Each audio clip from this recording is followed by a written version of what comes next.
Beberapa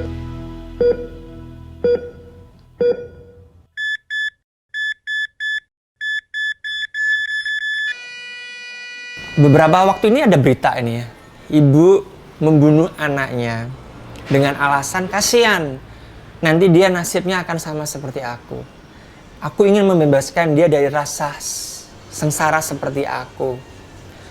Terus di situ juga ada permasalahan suami yang nggak ada, mungkin ekonomi juga ada di situ. Kalau menurut Mas Angga gimana itu? Itu sudah sangat toxic, depres atau gimana itu?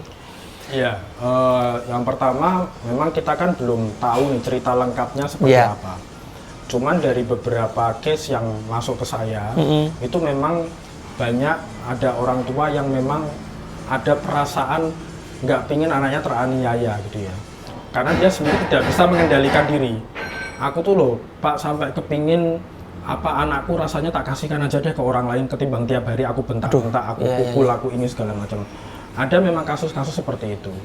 Nah, secara umum biasanya saya nggak mengeneralisir ya, tapi dari beberapa yang masuk itu support system yang kurang memadai. Jadi keluarga terdekat entah nggak memberi dukungan yang konkret atau malah justru jadi yang menghakimi. Suka ngasih komentar negatif, toksik lah lingkungan sekitarnya ini. Sehingga si beban ibu ini overload, beban ibu yang apa namanya sudah penuh tekanan, merasa nggak ada penyaluran emosi yang aman nyaman, akhirnya jadi meledak. Akhirnya kantong emosinya nggak cukup lagi, akhirnya meledak, disalurkan dengan cara-cara yang kemudian bisa membahayakan atau menyakiti orang lain, menyakiti diri sendiri dan sebagainya. Nah, ini yang jadi orang, tentu kita nggak setuju ya sama perilakunya dia ya, kemudian menyakiti anaknya seperti itu, tapi ini jadi aram lah buat kita semua, masyarakat terdekat para orang ibu ini, jangan menghakimi. Kalau melihat ibu itu merasa kewalahan secara fisik maupun emosi, sebaiknya jangan dihakimin. Kalau perlu diberi jadi support system. Kalau perlu dicarikan bantuan misalkan. Nah, ini juga jadi PR sebetulnya kayak Pemda, dok. Karena saya pernah ada yang konsul gitu ya, terus kemudian wah ini sudah harusnya ke psikiater. Dia di suatu daerah di Indonesia ya, daerah timur yang agak jauh dari sini ya. Nah, itu mau cari psikiater aja di rumah sakit daerah itu nggak ada. Nggak ada, bayangin rumah sakit daerah loh nggak ada. Lalu harus akhirnya untung ada aplikasi sekarang kayak aplikasi yang dokter itu ya macam. Akhirnya saya suruh ke sana. Akhirnya ditangani, diberi obat. Karena depresi kan kadang sudah harus intervensinya pakai obat segala. Nah, ini jadi perhatian kita semua, ini jadi bahan belajar sebetulnya buat kita semua. Jadi yang terpenting adalah support sistemnya ya. Kita nggak bisa serta-merta menyalahkan ibu ini ya. Bijakkah kalau kita menyalahkan? Ya harusnya pondasinya ibu ini yang kuat dong. Harusnya kan sebelum menikah kan tahu kalau lingkungannya bakal seperti itu. Bakal orang-orangnya, karakternya mertua, orang tua, kakak ipar, adik ipar, kan seperti itu. Kan itu konsekuensi Anda. Bijak gak kita mengatakan seperti itu? Ya, bijak atau enggak tuh tergantung yang menilai ya. Kita juga nggak bisa bilang ini bijak atau enggak. Cuma kita perlu paham bahwa setiap keluarga itu punya latar belakang yang berbeda, punya tantangan, punya kesulitan.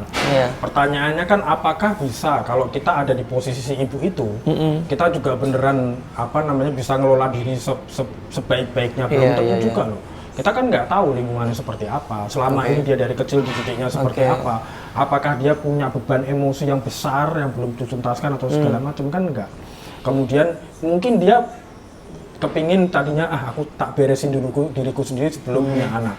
Tapi bisa aja lingkungan sekitar, kapan kamu punya anak yang membuat akhirnya dia jadi risih sendiri, akhirnya punya anak dan sebagainya. Ini kan juga kita tidak bisa tidak bisa menilai gitu hal seperti ini. Lebih baik kalau saya sih sebaiknya jadi kita yang belajar lah, sebagai masyarakat ini kita belajar.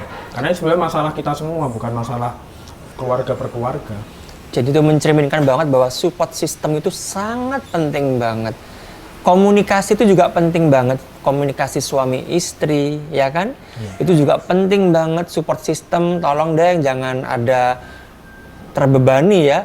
Wes repot dewean, didapat beban sana, beban sini. Kadang-kadang kita memang paling enak sih Mas, ngasih beban tuh paling enak sebenarnya. Kamu harus gini tuh paling enak, tapi yang ngelakon ini mungkin saking bebannya nggak kuat, mungkin beban di masa lalu juga belum terselesaikan. Tapi mungkin kalau support system yang paling terdekat kan suami ya. Mungkin suami harusnya lebih, ayolah lebih komunikasi ini ada lebih keluarga intens. terdekat lah ya gitu. Karena banyak Suami. yang sederhana nih, misalkan contoh sederhana, banyak ibu sebetulnya kepingin nyalurin emosi pakai ngeluh, pakai curhat. Tapi orang terdekat kamu tuh harusnya bersyukur. Iya, seringnya kamu kayak tuh gitu. Itu bukan nasihat yang buruk, cuman momennya nggak pas gitu kan. juga. Membuat seorang ibu yang tadinya lagi ini diempat lagi emosinya. Oke. Kantong emosinya akhirnya penuh kan bisa meledak gitu. Idealnya sih harusnya sama suami harusnya ya, curhatnya ya idealnya. Idealnya. Tapi kan enggak harus ya Mas. Yang penting kan ibu punya sarana untuk manusia butuh didengar lah ya. Dan salurkan di tempat yang tepat ya, supaya nggak dapat nasihat yang nggak tepat juga gitu ya. Atau mungkin salah tempat jadi toa. Jadi akhirnya kemana-kemana, mau diomongin tambah nggak, stres gitu. tambah stres lagi ya. Itulah pentingnya support system. Jadi yang terpenting adalah komunikasi, jangan lupa dijaga baik-baik. Harusnya pondasi paling kuat itu suami istri. Komunikasi itu suami dan istri ini harus nomor satu. Kalau pondasi suami istri ini kuat, saya rasa omongan orang, beban apapun di sekelilingnya, seberat apapun, pasti nggak akan menggoyahkan inilah. Jadi mungkin ini pelajaran baik buat kita semua. Untuk bisa lebih bijak terhadap diri kita sendiri. Betul. Mungkin kalau menurut saya sebelum kita bijak terhadap lingkungan dan orang lain, kita harus bisa lebih bijak terhadap diri kita sendiri. Bisa menilai sebatas mana kita bisa mampu mengatasi masalah atau beban yang kita alami mungkin. Iya. Mungkin seperti itu ya Mas Angga ya.